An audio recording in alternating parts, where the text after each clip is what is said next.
We've seen the election that brought you in. What assurance are we having from you to Nigerians? It's always said that to whom much is given, much is required. You can see how I was elected unopposed. I can assure you I will bring all that I've gotten through uh, so many years of exposure to legislature. I'll bring that into play. I bring that into practice to make sure that we make the 10th Senate the most productive in history. Because I'm going to work, in the most conducive atmosphere that we shall create, and we'll be able to work together with with the Senate President and indeed the entire membership of the Senate in a way that will make this 10th Senate most productive. Yeah, thank you. Thank you. You've just elected a new leader for the Senate, which you are part of. How do you describe the emergence and the belief you have in these new leaders? It's just God's will. The emergency is God's will. And of course, we also work very, very hard.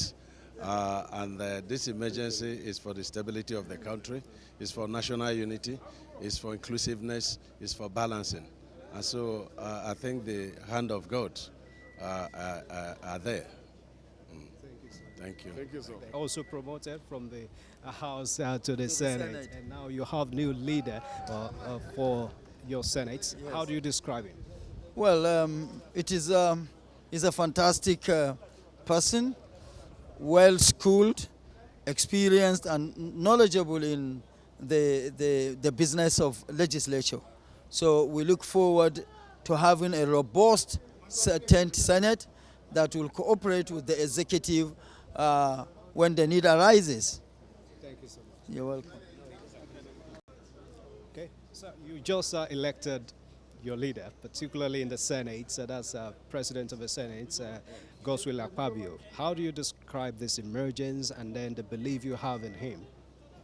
I think it shows that the National Assembly has really arrived. We had perhaps the most, it was really a tough fight.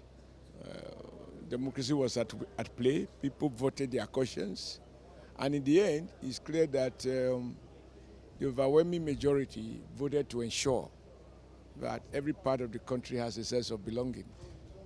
And all sentiments are well now reflected.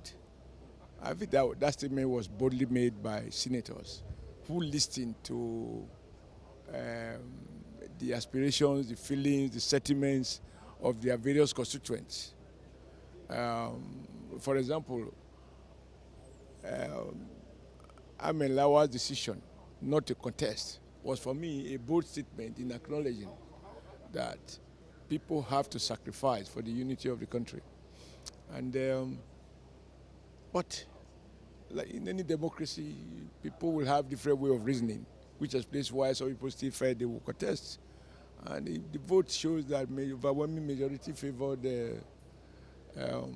Godswill Akpabio, and I also listened to his comments, and I think it captures the feelings of many. And it is now time to get back to work. A lot of tough times ahead, and Nigerians expect us not to join them in lamenting, but to find solutions. Now, this is the sweet part, what we've done today. The challenge is what we now use the office to do for Nigeria and for Nigerians. And I think we are all conscious of that.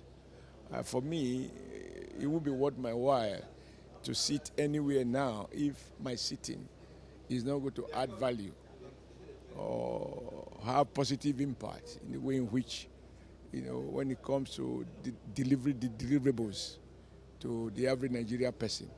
Having spent all my life on the side of the people. So I'm happy with the outcome, and I also don't think that even the man who lost should have any ill feeling, because once you go for a contest, there are two possible outcomes. You either win or you lose. If you don't want to go through the emotional pain of losing, then don't attempt to contest Because even if you were two angels, only one angel is going to emerge. So I think it was a good day. It was a good day.